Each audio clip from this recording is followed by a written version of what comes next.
Добрый день, спасибо, что так встречаете нас. Добродушные жители встретили нашу съемочную группу во всей красе.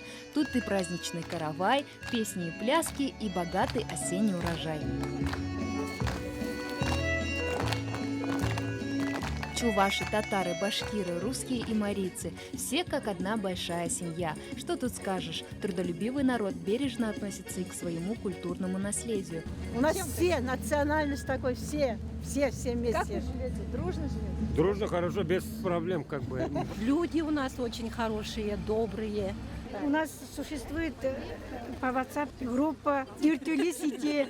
По этой группе все узнаем, перекидывают друг друга, где что делать надо, кому-то что помогать. На территории сельского поселения имеются 3 мечети, а в этом году дюртюлинцы начали строительство церкви. Что примечательно, инициативные селяне сами учредили совет, собрали средства и общими усилиями уже возвели фундамент. Поколение приходим, уходим. От нашего старшего поколения тоже большую влепту внесли. Асфальт, газ, вода, деревня живет как в городе. Ну вот мы свою лепту делаем. И так во всем. Люди здесь активно заняты в общественной жизни села. Для самых маленьких жителей родители построили спортивную игровую площадку «Солнышко». Банки, бутылки, газеты, смятый лист. В школе села Дюртюли обучаются 120 детей. Она носит имя известного профессора, доктора технических наук, выходца родного села Алексея Александровича Кондратьева. Так как село многонациональное, преподают башкирский, русский, татарский и чувашский языки. Он должен был обойти препятствия, просто поставили новые кровлю школы, отремонтировали окна по программе ППМИ на 1 400 000. И в этом году вошли в программу ремонт спортзалов. Ежегодно сын Юрия Алексеевича Кондратьева приезжает и помогает нам спонсорской помощью. На территории школы расположен мемориальный комплекс участникам Великой Отечественной войны. В центре стоит памятник Сабитову Салиху Гиздатовичу, кавалеру ордена славы 3 степеней. Сейчас это место наших торжеств. 9 мая здесь отмечаем, 1 мая, все митинги, День пожилых и так далее, все здесь проходят. Это такое памятное место, и в то же время мы поклоняемся всем нашим погибшим землякам. Ученица школы Дюртюли Халяпова Айсулу разработала собственный экскурсионный маршрут. На территории села есть 7 объектов историко-культурного наследия местного значения. В 1902 году в деревне произошел пожар. Родственники Федорова Гурия Алексеевича пригласили своих же родственников к себе домой. Как-то один из мальчиков принес с собой 8 желудей, посадил у себя их во дворе, зашли все, но, к сожалению, на сегодняшний день сохранился только один из них. Их уже вообще 3 было, которые более-менее сильно выросли. Уже тех уничтожали, сами собой уже, получается, они высыхали. Вот местный мастер «Золотые руки» Илья Кузнецов. Из-под его рук выходят всевозможные предметы мебели, а семья Никифоровых сами производят тротуарные плитки. Красиво и экономично. Дюртюли сегодня процветает. Жители села строят большие благоустроенные дома, занимаются лично подсобным хозяйством, содержат крупный рогатый скот, разводят овец, занимаются пчеловодством.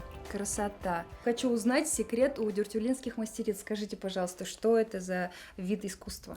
Это алмазная вышивка. Ее мы тоже освоили недавно. Маленькие камушки, бисер, 9 граней, поэтому она переливается. У нас творческая семья, дети все рисуют. Муж любит деревом заниматься. Вот он дома все кровати сам делал. Вот эти подставки под цветы тоже все он сам делал. В двухэтажном здании Дома культуры занимаются фольклорные коллективы, проводятся тематические вечера. Работает здесь исторический музей. Местные жители любят проводить время за бильярдным столом, и библиотека, конечно, не пустует. Много ли деревень в нашей республике могут похвалиться столь богатой историей? Вот, например, только про село Дюртюли написано 13 книг. И все это хранится в этой прекрасной библиотеке. Расскажите, пожалуйста.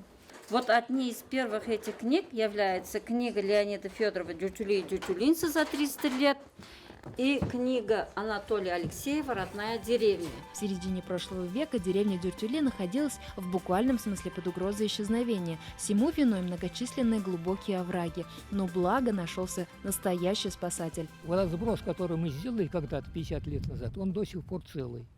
Так сделали хорошо, качественно. И вот эти все голые, значит, места обсадили лесом.